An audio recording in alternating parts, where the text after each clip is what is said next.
হাস্তা ধনেপাতার পকোড়া। নমস্কার বন্ধুরা, অনেকদিন পরে একটা রেসিপি নিয়ে চলে এসেছি। আজ পকোড়ার রেসিপি করব, আর সেটা হবে ধনেপাতার। এই যে ধনেপাতাগুলো নিয়ে নিয়েছি, একদম টাটকাই। দেখো, এই টাটকা ধনেপাতার পকোড়াটা করব, আর পকোড়াটা একদম অন্যরকম হবে। সাথে থেকে দেখার অনুরোধ রইল। প্লিজ প্লিজ চ্যানেলটা অবশ্যই সাবস্ক্রাইব করে সাথে থেকো। প্রথমে আমি ধনেপাতাগুলো খুব ভালো করে ধুয়ে নেব, পরিষ্কার করে নেব। আর একদম গোটা ধনেপাতারই আমি পকোড়া করব। এক একটা করে এরকম ধুয়ে নেব, একটা করে।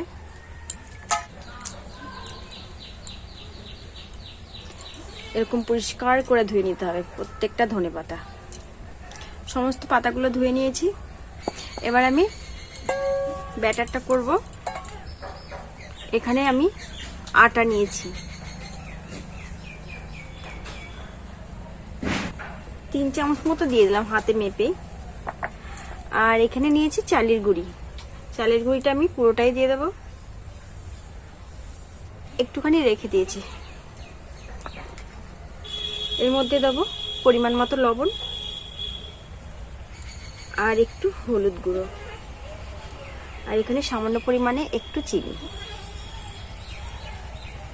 আর এখানে আদা, রসুন আর কাঁচা লঙ্কা পেস্ট করে রেখেছি। এর জন্য কাঁচা লঙ্কাটা কুচি দিচ্ছি না, এখানে একবারে পেস্ট করে নিয়েছি, সেটাই দিয়ে দিচ্ছি।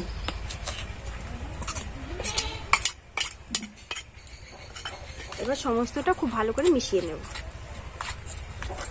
একদম বেসন ছাড়া পকোড়া হবে, আর খেতেও কিন্তু খুব টেস্টি।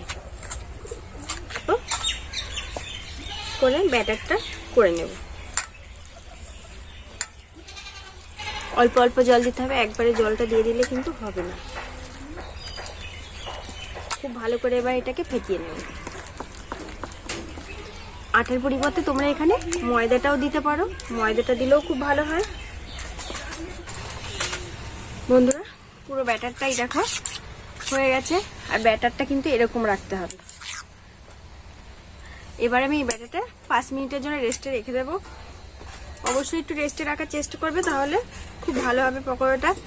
আর এখানে যে আদা রসুনের পেস্টটা দিয়েছি, যারা নিরামিষ দিনে খাবে তারা হচ্ছে কি রসুনটা দেবে না, রসুন ছাড়া করবে, তাহলে খেতে ভালো লাগবে। বন্ধুরা, এবার উনুন জেলে দিয়েছি, কড়াইটা বসিয়ে দিয়েছি। এবার কড়াইটায় তেল দিয়ে দেবো। সাদা তেল নিয়েছি, তোমরা চাইলে সরষের তেলেও করতে পারো।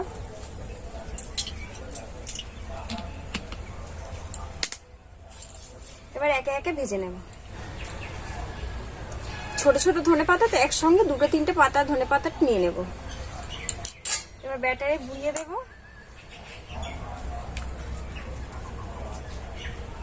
এই যে এইভাবে এবার তেলে ছেড়ে দেবো। এরকম একটু ঝাঁকিয়ে ঝাঁকিয়ে নিতে হবে।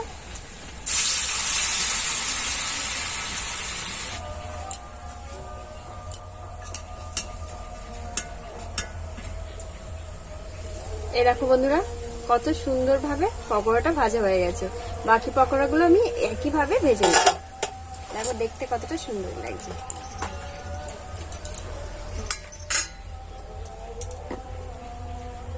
এইভাবে আমি গুচ্ছখানিক নেবো, আর এরকম ব্যাটারে দেবো আর ছেড়ে দেবো।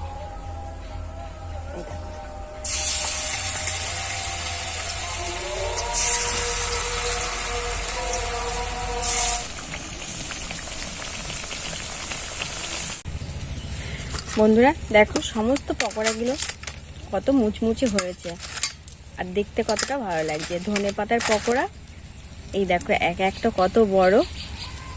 এটা কিন্তু সন্ধ্যার চায়ের সঙ্গে একদম জমে যাবে। আর শীতকালে তো ধনেপাতা অ্যাভেলেবেল পাওয়া যায়।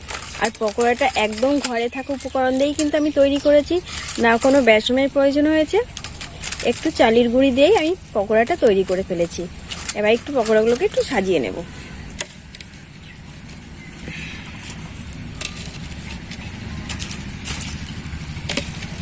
এই দেখো দেখতে কতটা সুন্দর লাগছে পকোড়াগুলো।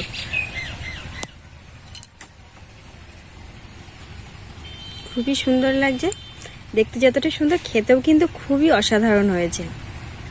তাহলে দেখো কত সুন্দর পকোড়াগুলো তৈরি হয়েছে, একদম সামান্য উপকরণ দিয়ে ঘরে থাকা তোমরা এভেলেবেল এটা তৈরি করতে পারবে। আর ধনেপাতা তো এখন শীতকালে সবসময় পাওয়া যায়, খেতে কিন্তু কোনো সময়ই লাগবে না।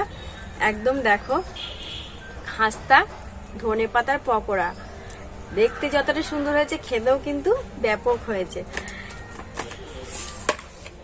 এই দেখো শব্দটা শুনতে পাচ্ছ তো, কতটা সুন্দর শব্দ হয়েছে। দেখো ভেঙে একটা দেখাচ্ছি তোমাদেরকে, তাহলে একটু টেস্ট করে দেখা যাক। হয়ে গেছে, ব্যাপক হয়েছে। এখানে যে আদা রসুনটা দেওয়া হয়েছে না, এর জন্য স্বাদটা আরো দ্বিগুণ বেড়ে গেছে।